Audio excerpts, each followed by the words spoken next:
check out this piano that we restored. This lady is so sweet. Every once in a while, actually it's not that uncommon. We get people that end up crying when the piano is complete. They come in and they check it out, and it's so moving that they are brought to tears.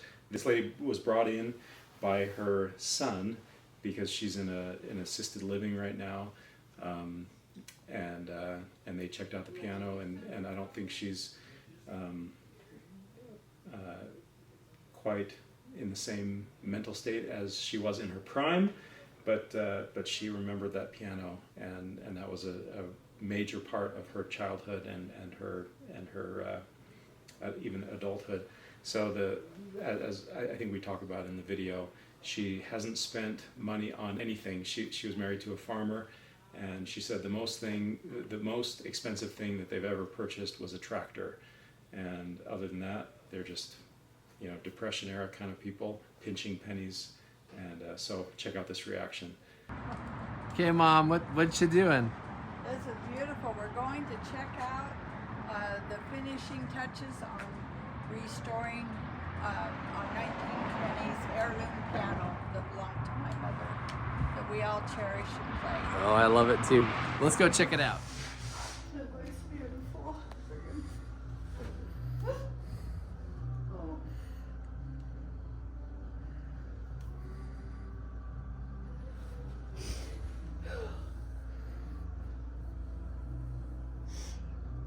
Can you play something on it for me? Of course. And do the banjo bar too? Okay, I'll let you lift it up with your two hands.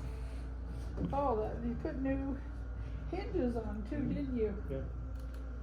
And all of the nicks from the keys coming down are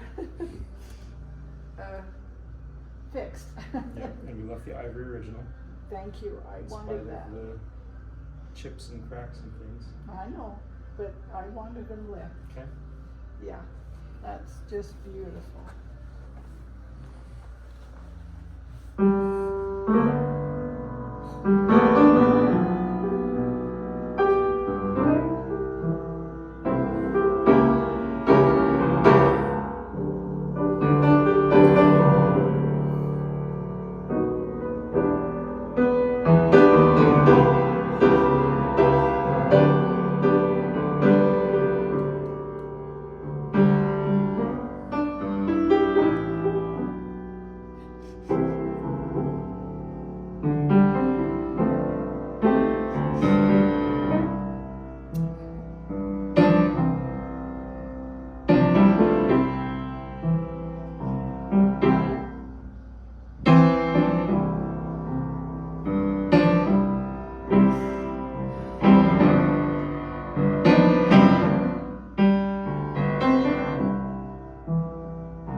That is why you fix pianos. I've got to give you a hug. Thank you for laying on and growing with me with my mom and Kira. Thank you. Bless you. Thank you. You're an angel. You are an angel. You have an angel mother. We do. Thank you so much. Well, should we hear that?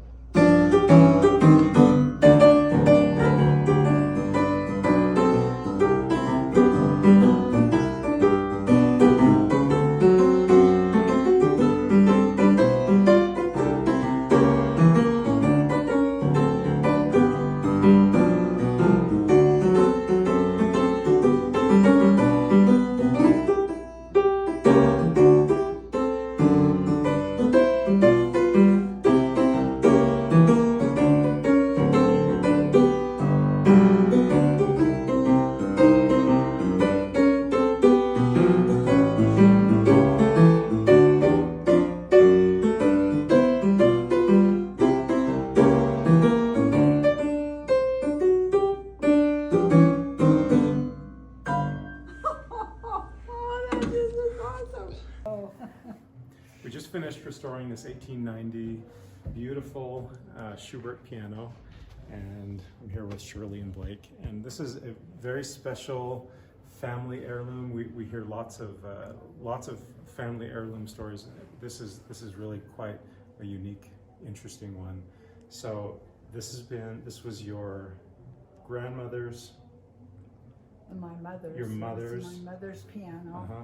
For my earliest memory was my mother's piano, and they lived on 63 East Street in Salt Lake City. And as long as I can remember, my mother was playing that piano, and my grandma, Mary Elizabeth Horn Durant, was playing the piano. And we just, music was part of all of our DNA, and it was part of our testimony of our dear Savior. And we played all of the wonderful hymns, but Grandma Lizzie, even up until she died in my mom and dad's arms when she was like 83 or 84 in 1958, she played on that piano, even though her little fingers were gnarled with arthritis. She played all the hymns, but she played a really cute little song called I Never Harmed an Onion, so why does he make me cry? And she loved to dance, and so there were times that Mom would play, my mom or Dale would play the piano. And then my dad, who was born in 1887 in Anoka, Minnesota, would take Grandma Lizzie and dance around the living room with her. And then sometimes Grandma Lizzie was playing, and he would take my mom and dance around the living room with her, or at the Lawrence Welk show when they had the dancing time, which was just really special. So I have a question for you. Yes. So this piano, after the restoration, now has many, many, many decades of life left in it. Yes. You don't. No. So what motivated you to do this? Because I can Maybe we answer should it. keep it a secret. Maybe nobody knows yet. You don't know? No, but it's part of your legacy moving forward. That's why we wanted to restore it. In my lens, this was the center of our home. Wow. The nativity was on it. The speakers were on it. Home evenings before bed, my dad would tinker on the piano. I remember him kneeling at the piano bench. right, or the round piano stool. I've got the heirloom one that winds like- up and winds down with the Part of why I remember Small polishing it as a kid. So its exact destination isn't known, but it's part of my mom's legacy. You might have to pass it around and share. Yeah, it'll go to Kimra first. Yeah.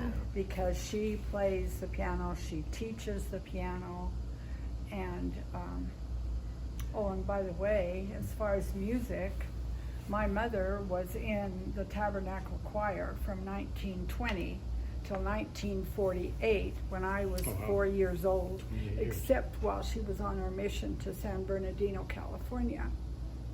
And so music is in every cell of our souls. Now in the future legacy, Yeah. Yes. passing through all the generations. Well, I definitely feel, since you've been here, the last half hour or so, I feel uplifted just meeting you and being around you. I've enjoyed working on your piano. I've known, from talking with Blake on the phone, kind of vaguely what the story is, but now meeting you, Yeah. you are quite the angelic, uplifting person. So Well, bless your heart. It's it's a gift and something that you work at. So I have one last question for you, Sure. unless you have more. What generation is this? Who's going to your older sister first? Is she, when her children play it, your older sister's children play Yeah. it, what generation will they be of how long this piano's been in the family? It's 4, The children will be the fourth but there's some generations before. Well, yeah, that were in the family also? there's two Yeah. Yeah, they're- two generations Oh, okay. before me. Right. so So fourth generation. let's see. Yeah. So your grandmother owned the piano. Your I- mother owned My it. the only thing I know is that my mom owned it. Okay. And then And she was Shirley the and your pianist sister in and their the daughter. family of all of her siblings. Okay. But they all sang, but she was a pianist as well as a singer, like I say, But your in grandma the lived Tabernacle with you Choir. and used the piano too. Yeah, Grandma led the singing, and when she was Well, healed, that counts as a generation. Sure, she Yeah. touched that Absolutely. piano. She's 5-generation 5. piano right That there. counts. Absolutely. Oh, yeah. And when the angel counseled Arthur to tell her that the Lord had given her a gift for music, and he expected her to use it, and she did. That's true.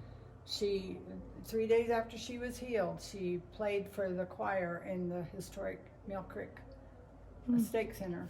She played, and she played days before she passed away in my mom and dad's arms in '58. Yeah, just a beautiful example. But like I told Brigham, she didn't just play the hymns, she played cute songs like, oh, did I already tell you And that? children's Yeah, songs. yeah, the Onion song.